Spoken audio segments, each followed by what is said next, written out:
Hi everybody, this is Everyday Commentary. This is the third time I've tried to record this video. It keeps going off because the stupid washer and dryer, which are right down the road, keep making noise. But this is a video overview of this knife, the CRKT Small Batum. And the Batum is a collaboration between CRKT and Jesper Voxnaes. And this knife is pretty darn good. It's about 30 bucks. In many ways, this is sort of the knife that I had hoped that the Cryo would be. It has significantly better ergonomics than the original stainless steel Cryo. Although I do have to say that the G10, the black G10 Cryo is probably equal to this knife, or maybe a little better. It has a thumb opener, a thumb hole opener here that you can see. And you can find this opener on a lot of Voxnaes collabs, especially ones with like Viper knives. There's one that looks almost exactly like this knife, except it has a flipper tab. There's a bigger one. It's probably about 25% bigger. And he also designed the Pilar and the Amicus. So there's quite a bit of interaction between CRKT and Jesper Voxnaes right now. So you can see this side is a frame lock, but this is not titanium. This is stainless steel. It's been stone washed. And this side is black G10, and it's pretty nice. It's not super grippy. It won't shred your pocket, but it gives you enough grip that, you know, like I carried it when I was kayaking in Maine. It got wet, and it was fine. So the blade is 8CR13MOV, which is common for Chinese-made knives. And this knife is a Chinese-produced knife made for CRKT by a Chinese OEM. As you can see, there's a significant amount of belly here. This is like a really stubby drop point knife. It has a nice little swedge here.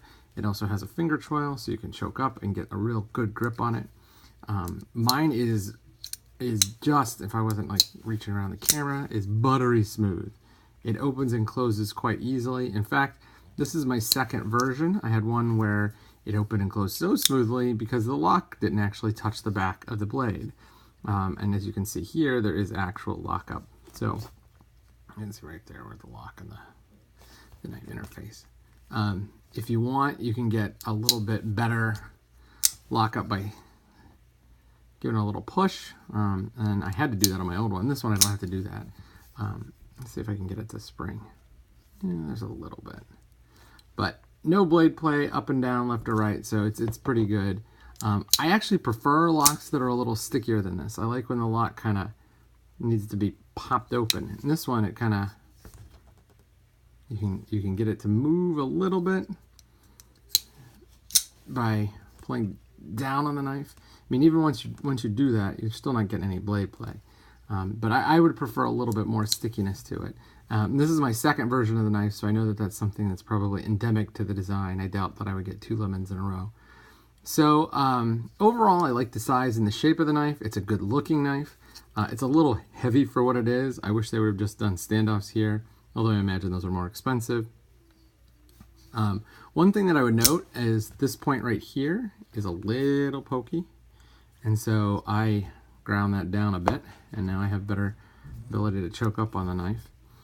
The shape is really good in the hand. I like the shape a lot. It reminds me of one of those pocket buoys that Tom Crine produced for Boker, in that it has like the big, thick blade and,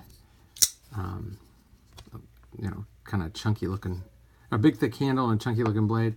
It fits really well in the hand. I have medium-sized hands, so it's required. I mean, if you're going to get 4 fingers, you have to use the choil. But if you use the choil, it actually turns out to be a pretty good knife in the hand. The grind is decent. It's nice and thin here.